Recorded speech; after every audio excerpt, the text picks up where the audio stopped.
installation is not so much about what makes it work and what does not make it work, but really to talk about what I see as the obsolescence of the ethnographic museum. There is this dichotomy between to move from the area of India into this particular area is an incredible tension of time to move from the contemporary realm in which the display of the shopkeeper to the display of so-called traditional crafts that are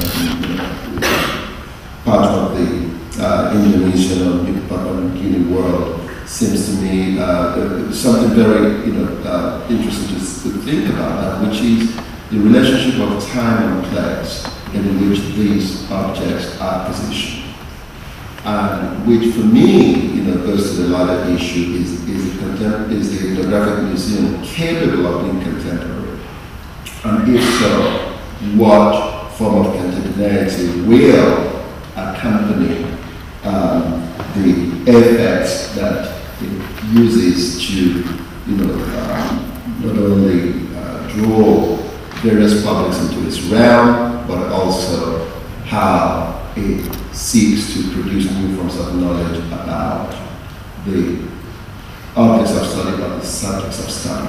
It is the self-consciousness that drives the attempt to rethink the museum, which is something that is very, very important. You need to remain constantly self-reflexive.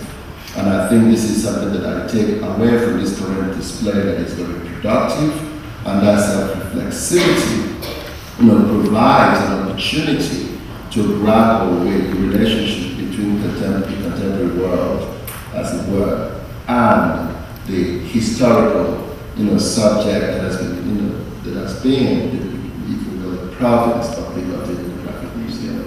How the subject of the exhibition display has been incorporated into the work of contemporary arts, and I wonder how the ethnographic museum can bridge that relationship to produce new forms of knowledge about the present. One of the successes of the Tropenmuseum is the knowledge that it is itself an artifact, and it's a site of representation.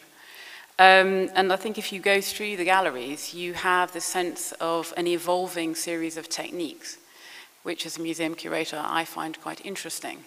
Particularly, I would say, the use of audio-visual techniques. The fact that in certain of the galleries in Africa, for instance, the audio-visual material is put inside a case. It becomes an object itself. In other galleries, it's the way of situating the visitor or contextualizing the visitor. What I like about the Tropenmuseum is, in a sense, their courage to experiment with a whole series of mise en scène, the ways in which you embed a visitor in a cultural context. Some are successful, some are less successful. I think the ones that are successful are the ones that are more about, I suppose, Dutch sense of their own history. We are all working with a canon, and a lot of us work with the collections that we have, and it would seem to me always a disappointment to ignore the historical collections that we have in favor of the contemporary, which sometimes says the things that we want to say, as opposed to the objects that we have that often don't. What the Tropenmuseum, of course, is it's made history in a very real way, and it understands that the making of history is something that it continues to do. That, in a sense, as an artifact, it's not only about representation, but it's about cultural production. I'm very pleased that the old notion that societies which were dubbed as ethnic groups, whose sole cultural merit was that they were frozen in the past and that their tradition-based authenticity was the main feature to qualify them to become collectibles in the Western Museum, has been largely broken at the Tropenmuseum. This is done mainly by inclusion of the contemporary and the popular, which was considered unauthentic and contaminated by civilization until recently in the museum parlance. This is the prime marker of change.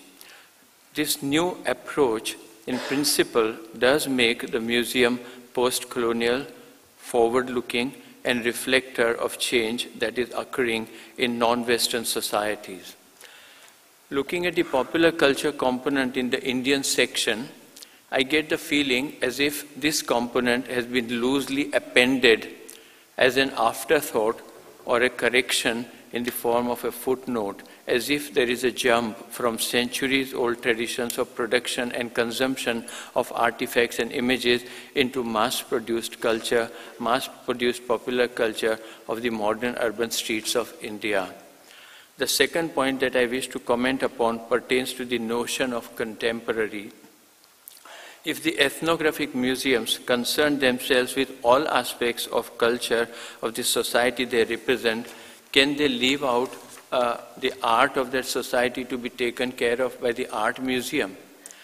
Can we separate art museum from artifact, even if one has to agree for a while that contemporary global art is a world by itself, its galleries and museums, its markets and publicity, its antecedents and critical principles, and therefore could be dealt with as a separate category by the art museums, the question still remains as to what happened to the art of the ethnic groups after the decline of their tradition-based production of artifacts. It's a challenging thought how the museum would look like. Of course, the collection would look like if you would build it around themes instead of regions, where you then have more intercultural comparison as your leading rationale.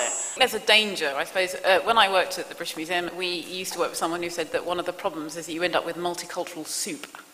Namely, that you end up with something that operates at such a level of generality that it's all about the family of man. And I suppose, in a way, there are reasons for doing that, but it seems to me that entirely structuring a museum around areas of commonality isn't really going to give you a sense of kind of human diversity or the relationship to subjectivities that I think most people would want these days, that your audience is probably much more interested in. The question is, what can the ethnographic museum learn from all these other disciplines? That I think that ethnography has to be, in my view, necessarily interdisciplinary in terms of the ways in which it uses the objects, in terms of the kind of narratives and the stories it tells with the object. I would rather sort of, work on more microcosmic, smaller, exhibitions rather than say this is India.